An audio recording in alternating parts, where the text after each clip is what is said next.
أعوذ بالله من الشيطان الرجيم. بسم الله الرحمن الرحیم.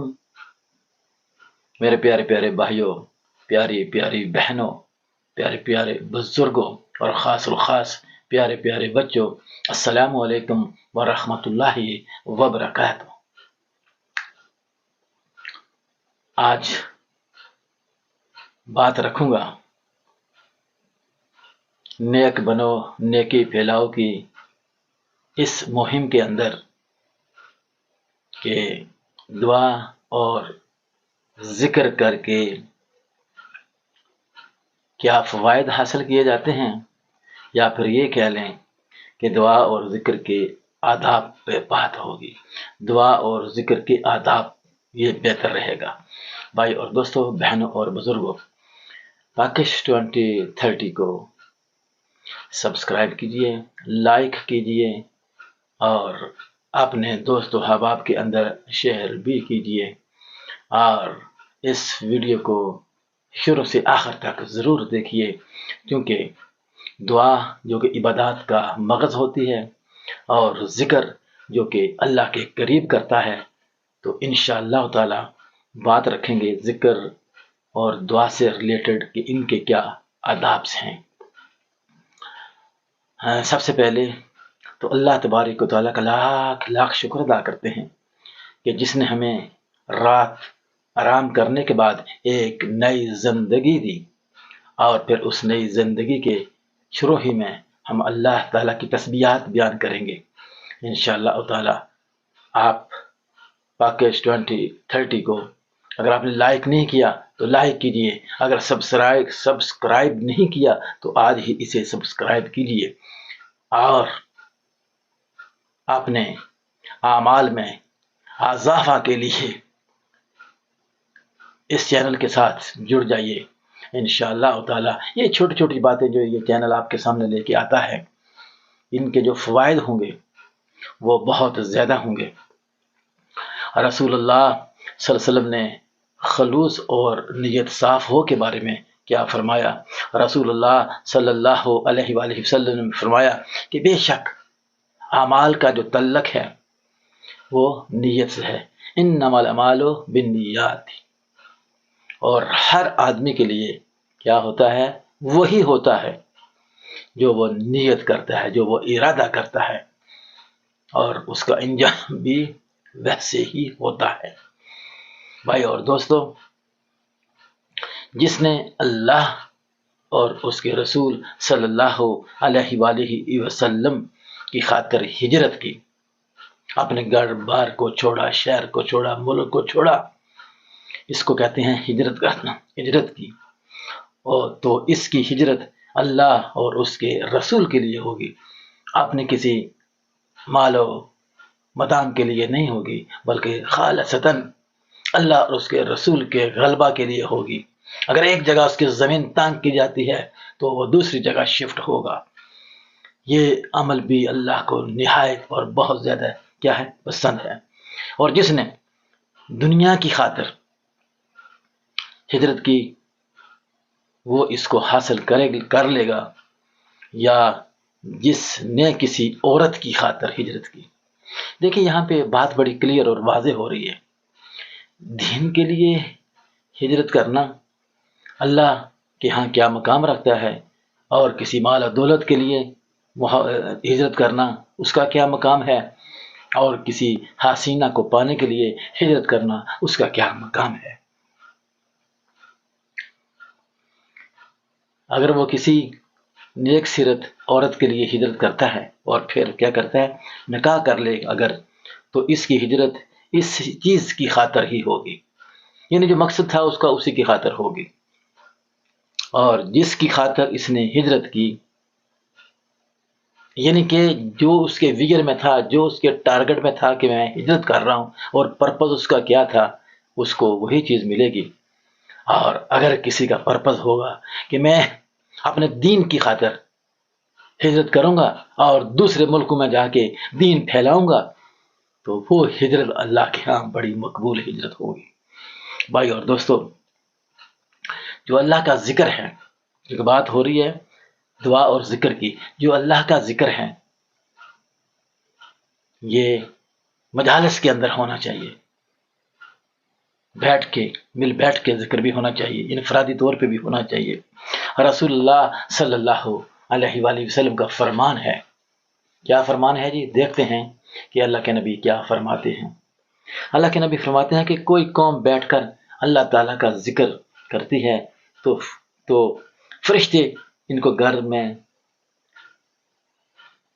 گھیرے میں لے لیتے ہیں۔ یعنی اگر کوئی قوم، کوئی فرد اور کوئی اجتماع اللہ کا ذکر گھروں میں بیٹھ کے کرتا ہے تو اللہ کے نبی کیا فرماتے ہیں کہ فرشتے اس گھر کو، اس پوری جو بلڈنگ ہوگی اس کو کیا کرتے ہیں؟ گھیرے میں لے لیتے ہیں۔ سبحان اللہ، سبحان اللہ۔ رحمت پھر کیا کرتی ہے؟ اس گھر کو، اس بلڈنگ کو ڈھانپ لیتی ہے، رحمت کے سائے وہاں پہ منڈلاتے ہیں۔ سبحان اللہ۔ ان پر اطمینان، سکینیت اور بہترین دلی اطمینان کیا ہوتا ہے؟ نازل ہوتا ہے۔ اور اللہ تبارک و تعالی اپنے قرب و جوار میں پھیلی ہوئی مخلوق میں ان کا ذکر کرتے ہیں۔ بھائی اور دوستو، بڑی ہی مزے کی بات ہے کہ جب آپ ذکر کے لیے کسی گھر کا انتخاب کرتے ہیں، کسی بڑی بلڈنگ کا انتخاب کرتے ہیں اور وہاں پہ آپ اکٹھے ہوتے ہیں، اللہ کا ذکر کرتے ہیں، اللہ کی بڑائی بیان کرتے ہیں، تو کیا ہوتا ہے کہ فرشتے اس گھر اور بلڈنگ کو گھیر لیتے ہیں۔ پھر اس کے لیے کیا کرتے ہیں؟ اس کے لیے رحمتیں برستی ہیں، اور ان لوگوں کے لیے کیا ہوتا ہے؟ اطمینان اور سکونیت، یعنی مین آرام دہ ماحول کو اللہ کی طرف سے اسپیشل سایہ برقرار آتا ہے، اور وہ مجلس اللہ تعالیٰ اس کا ذکر آسمانوں پہ کرتے ہیں، فرشتوں سے کرتے ہیں، بلکہ فرشتے جو زمین کے اندر ہیں جب وہ ان مجالس کو دیکھتے ہیں تو اللہ کے پاس جاتے ہیں اور کہتے ہیں کہ اے مالک کائنات، فلاں گھر کے اندر فلاں فلاں لوگ آپ کا ذکر کر رہے تھے۔ سبحان اللہ، سبحان اللہ۔ اللہ تعالیٰ کا ذکر کرنے والے کو چاہیے کہ وہ ہر وقت اسے یاد کرے اور اس کو نہ چھوڑے، اگرچہ وہ مکمل طور پر پاک نہ بھی ہو اور قبلہ رخ نہ بھی ہو، لیکن اللہ کا ذکر کرتا رہے۔ بھائی اور دوستو، یہاں ایک بات تو واضح ہو گئی کہ اللہ کے ذکر کے لیے اگر آپ وضو نہیں بھی کر پاتے ہیں تو زبان سے اس کا ذکر کیجیے۔ سبحان اللہ و بحمدہ، سبحان اللہ العظیم، یا حی یا قیوم، یہ ذکر ہیں اللہ کے اور بڑے درجات رکھتے ہیں۔ لا لا الہ لا الہ الا انت سبحانک انی کنت من الظالمین، یہ ذکر ہیں اللہ کے جو ہمارے نبیوں نے کر کے دکھائے۔ اور پھر دعا بھی مانگیے، اپنے علم کے لیے دعا مانگیے، اپنے صحت کے لیے دعا مانگیے، اپنے والدین کے لیے دعا مانگیے، اپنے بچوں کے لیے دعا مانگیے، عزیز و اقارب کے لیے دعا مانگیے، اوور آل مسلم دنیا کے لیے دعا مانگیے۔ تو کیا ہوتا ہے کہ اللہ تعالیٰ ہمارے پھر ان دعاؤں کو قبول بھی کرتے ہیں انشاءاللہ تعالیٰ۔ اللہ تعالیٰ کا فرمان ہے سورہ ال عمران کے اندر آیت نمبر 191 یعنی 191 میں اللہ تعالیٰ فرماتے ہیں کہ الذین یذکرون اللہ قیاما وقعودا وعلی جنوبہم ویتفکرون فی خلق السماوات والارض۔ یہاں پہ اللہ تعالیٰ کیا فرماتے ہیں کہ وہ لوگ جو اپنے رب کو کھڑے ہو کر، بیٹھ کر اور لیٹ کر، پہلو بدل کر، کبھی ادھر پہلو بدل، کبھی ادھر، کبھی آسمان کی طرف دیکھتے ہیں، کبھی دائیں دیکھتے ہیں، کبھی بائیں دیکھتے ہیں، لیکن کیا ہے؟ مشغول ہیں کس چیز میں؟ اللہ کے ذکر میں۔ اور زمین و آسمان کی تخلیق میں بھی غور و فکر کرتے ہیں۔ یہ کون لوگ ہیں؟ یہ اللہ کے ذکر کرنے والے، اللہ کے پسندیدہ لوگ ہیں۔ حضرت عائشہ حضور علیہ السلام کی بیوی میں آخر میں آنے والی اور کم عمر اور قربت میں حضور علیہ السلام سے سب سے زیادہ پیار کرنے والی، وہ کیا فرماتی ہیں؟ وہ فرماتی ہیں کہ رسول اللہ صلی اللہ علیہ وآلہ وسلم ہر وقت اللہ تعالیٰ کا ذکر بیان کرتے رہتے تھے، رات ہو، دن ہو، بارش ہو، ہوائیں تیز ہوں، گرمی ہو، سردی ہو، عصر ہو، مغرب ہو، عشاء ہو، تہجد کیوں نہ ہو، ہر وقت جب بھی اللہ تعالیٰ کے نبی دیکھا تو ذکر میں مشغول ہوتے تھے۔ اللہ تعالیٰ کا ذکر جو ہے وہ پاک و صاف جگہوں پہ ہونا چاہیے۔ اب یہ نہیں کہ گندگی میں کھڑے ہو کے آپ اللہ کا ذکر شروع کر دیں، شراب خانے میں آپ اللہ کا ذکر شروع کر دیں، زنا کاری جہاں ہو رہی ہے وہاں آپ اللہ کا ذکر شروع کر دیں، نہیں، پاک صاف ہو کر پاک صاف جگہ کا انتخاب بھی ضروری ہے۔ اللہ کے نبی فرماتے ہیں